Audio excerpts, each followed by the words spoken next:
الحمدللہ رب العالمین والصلاة والسلام علی سید المرسلین اما بعد فاعوذ باللہ من الشیطان الرجیم بسم اللہ الرحمن الرحیم پڑھئے الصلاة والسلام علیک یا رسول اللہ وعلی آلک و اصحابک یا حبیب اللہ الصلاة والسلام علیک یا نبی اللہ وعلی آلک و اصحابک یا نور اللہ۔ والدین کی طرف سے اولاد کو جو سب سے پہلا تحفہ ملتا ہے نا، وہ کیا ہے کہ اس کو اچھا نام دیا جائے۔ اب آج ایک بڑا عجب فینومینا ہے، نام تو وہ رکھنا ہے بچے کا جو پورے کراچی میں نہیں ہونا چاہیے کسی کا۔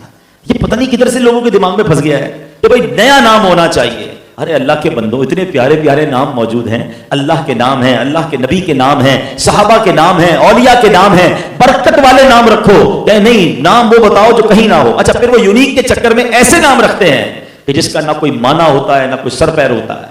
تو خدا را ایسا نہ کریں، سبحان اللہ۔ نبی پاک کی حدیث ہے جس کا مضمون ہے کہ جو اپنے بیٹے کا نام میرے نام کی تعظیم کی نیت سے محمد رکھے یا احمد رکھے، اللہ کریم اس تعظیم کی برکت سے ان کے ماں باپ کی مغفرت فرما دے گا۔ ماں باپ کی مغفرت ہو جاتی ہے اگر بچے کا نام محمد ہو یا احمد ہو۔ اچھا، پھر اس میں ایک اور عجیب بات آ گئی ہے کہ اچھا چلیں قرآن سے رکھتے ہیں نام، تو قرآن کھولا اور جو نام سامنے نظر آ گیا وہ رکھ دیا، کیونکہ مانا تو پڑھنا نہیں ہے، پوچھنا ہے نہیں۔ وہ ایک چٹکلا ہوا نا کہ ایک عورت کیا، ایک بچی پیدا ہوئی، اس نے قرآن شریف کھولا، سورہ کوثر، انا اعطیناک الکوثر، بچی کا نام رکھ دیا کوثر۔ اگلی بار پھر بچی پیدا ہوئی، اب پھر سورہ کوثر کھولی، فَصَلِّ لِرَبِّكَ وَانْحَرْ، بچی کا نام ونحر رکھ دیا۔ ونحر کے معنی تو پوچھو۔ اب تیسری بچی پیدا ہوئی، اِنَّا شَانِئَكَ هُوَ الْأَبْتَرُ، بچی کا نام رکھ دیا ابتر۔ قرآن سے رکھا ہے، ابتر کے معنی تو پڑھے، نسل کٹا ہوا جس کی آگے نسل ختم ہو جائے۔ اگر قرآن سے ہی رکھنا ہے تو قرآن میں تو شیطان بھی لکھا ہوا ہے، تو کیا بچے کا نام شیطان رکھ دیں گے؟ سوچئے نا، ہم اب کیوں اپنی دماغ سے فیصلے کرتے ہیں؟ اگر آپ کو واقعی قرآن و حدیث کا کوئی نام چاہیے تو کسی عالم دین سے رابطہ کر لیں، اس کا معنی لے لیں، تو اپنے بچوں کے لیے اچھا نام تلاش کریں، کیونکہ قیامت کے دن بچے کو اس کے نام، اس کے والد کے نام سے پکارا جائے گا۔ اب سوچیں اگر قیامت کے دن کسی کو پپو، گڈو، ٹومی، پومی، پتہ نہیں کیا کیا نام رکھتے ہیں، اس سے پکارا جائے گا، تو آپ خود سوچیں نہیں کیا ہم کر رہے ہیں۔ میرے بیٹے کو پکارا جائے اور محمد کے نام سے پکارا جائے، بلال کے نام سے پکارا جائے، احمد کے نام سے پکارا جائے، ابو بکر کے نام سے پکارا جائے، عثمان کے نام سے پکارا جائے، میری بچی کو پکارا جائے تو فاطمہ کے نام سے پکارا جائے۔ کیا معلوم بی بی فاطمہ بھی جلوہ فرما ہو اور کہیں کہ میری کنیز آئی ہے اور میری بیٹی کی مغفرت ہو جائے۔ یہ اچھی سوچ ہماری ہونی چاہیے کہ ہمارے گھر میں صحابہ، اہل بیت اور انبیاء کی برکتیں لینے والے نام ہونے چاہیے۔ کہ بلا شیخ طریقت امیر اہل سنت کا تو بڑا انداز ہی پیارا ہے کہ آپ جب بھی کسی بچے کا نام رکھتے ہیں پہلے بیٹے کا نام محمد رکھتے ہیں، پھر فرماتے پکارنے کے لیے احمد رضا رکھ لیں، پکارنے کے لیے بلال رضا رکھ لیں، پکارنے کے لیے آپ کوئی اور صحابی کا نام رکھ لیں، مگر نام، اصلی نام محمد رکھیں تاکہ وہ جو برکت ہے حدیث پاک میں وہ آپ کو مل جائے۔ درود پاک کے بے شمار فضائل و برکات ہیں۔ القول البدی میں ہے، حضرت ابو عباس احمد بن منصور رحمت اللہ تعالی علیہ کو انتقال کے بعد کسی نے خواب میں دیکھا کہ وہ سر پر موتیوں کا تاج سجائے، جنتی لباس میں ملبوس، شیراز کی جامع مسجد کے محراب میں کھڑے ہیں۔ خواب دیکھنے والے نے عرض کی ما فعل اللہ بکا، یعنی اللہ پاک نے آپ کے ساتھ کیا معاملہ فرمایا؟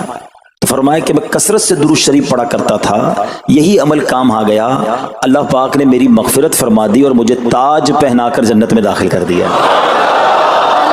کیا بات ہے درود پاک کی! آپ یقین کریں، اگر میں آپ سے یہ کہوں کہ زندگی میں ایک مسلمان ہونے کی حیثیت سے اگر آپ اپنی خواہشات، اپنی ڈیزائرز کیا کیا ہیں لکھیں ذرا، کہ مجھے دنیا میں کیا چاہیے، مجھے مرتے وقت کیا چاہیے، قبر میں کیا چاہیے، مرنے کے بعد محشر کے دن میں کیا چاہتا ہوں۔ کبھی اکیلے بیٹھے نا تو لکھیے گا، ٹھیک ہے؟ اور اب میں آپ کو بہت ساری حدیثوں کا کچھ نچوڑ پیش کرنے جا رہا ہوں، سنتے جائیے اور سبحان اللہ بھی کہتے جائیے۔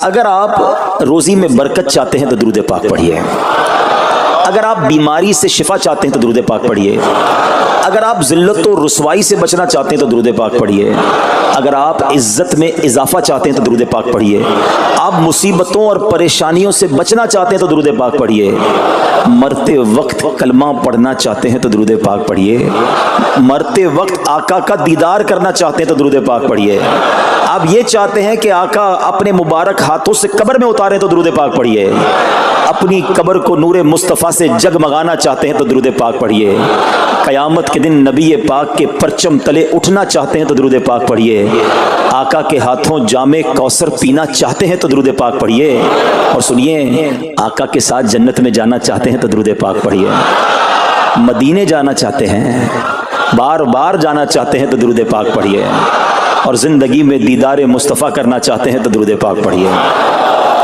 کچھ باقی رہ گیا؟ اللہ اکبر یا رسول اللہ، مجھے بتائیے اور کچھ باقی رہ گیا ہے؟ ایک مسلمان ہونے کی حیثیت سے what ever I need in دنیا اور ان ہیئر آفٹر، دنیا اور آخرت میں جو کچھ چاہیے، روزی برکت والی زندگی، عزت والی، پریشانیاں دور ہو جائیں، بیماریاں دور ہو جائیں، ذلت اور رسوائی سے بچا رہوں، ایمان والی موت ملے، جب تک زندہ رہوں مدینے آتا جاتا رہوں، آقا کی دید کرتا رہوں، آقا جنت میں ساتھ لے جائیں۔ اب کچھ باقی بچتا ہے؟ اب یقین کریں میں نے اپنی طرف سے نہیں بتایا، یہ جن کا کچھ مطالعہ ہے تو ان کو یاد آ رہا ہوگا کہ اس ہر جملے کے پیچھے کوئی نہ کوئی ایک روایت یا کوئی نہ کوئی حدیث موجود ہے۔ یعنی یہ سارے انعامات دنیا کے، قبر کے، حشر کے، یہ سارے انعامات نبی پاک نے درود پاک کی فضیلت میں بیان فرما دیے ہیں۔ یہ ایسے ہی شاعر نے نہیں کہا کہ ہر درد کی دوا ہے صلی علی محمد، تعویذ ہر بلا ہے صلی علی محمد صلی اللہ علیہ وسلم۔ پھر کیوں نہیں پڑھتے؟ یعنی اتنے سارے مسئلے حل ہو جائیں ایک ہی وظیفے سے۔ لوگ پوچھتے رہتے ہیں کہ وظیفہ بتا دیں، روزی میں برکت کا بتا دیں، پریشانی دور ہو جائے بتا دیں، مدینے کا کوئی وظیفہ بتا دیں، تو یہ سارے وظیفے درود پاک میں چھپے ہوئے ہیں۔ پکڑ لو نا درود پاک، پھر دیکھیں اس کی کیسی برکتیں آپ زندگی میں دیکھیں گے، آپ کا چہرہ شاش بشاش ہو جائے گا، آپ کی طبیعت فریش ہو جائے گی، آپ کو مزے کو مزہ آ جائے گا۔ بس درود پاک کی کثرت پڑھتے رہا کریں، پڑھتے رہا کریں، انشاءاللہ برکتیں ہی برکتیں۔ میں بھی نیت کروں، آپ بھی نیت کریں۔ ایک اور خوبصورت بات بتاؤں، جو بڑی خوبصورت آیت ہے، میں سمجھتا ہوں شاید دنیا بھر کے عاشقان رسول کو یہ کم از کم آیت تو سب کو یاد ہوگی۔ کون سی آیت؟ ان اللہ وملائکتہ یصلون علی النبی یا ایھا الذین آمنوا صلوا علیہ وسلموا تسلیما۔ مل کر درود پاک، اللہم صل علی سیدنا و مولانا محمد طب القلوب ودوائها وعافیت الابدان وشفائها ونور الابصار وضیائها وعلی آلہ وصحبہ وبارک وسلم۔ اب یہ جو آیت درود ہے نا، شعبان کے مہینے میں نازل ہوئی ہے، تو چلو نیت کر لیں انشاءاللہ اب سے روزانہ کثرت سے درود پاک پڑھیں گے انشاءاللہ۔ آئیے مل کر محبت کے ساتھ ایک بار پھر درود پاک، صلو علی الحبیب صلی اللہ تعالی علی محمد صلی اللہ علیہ وسلم۔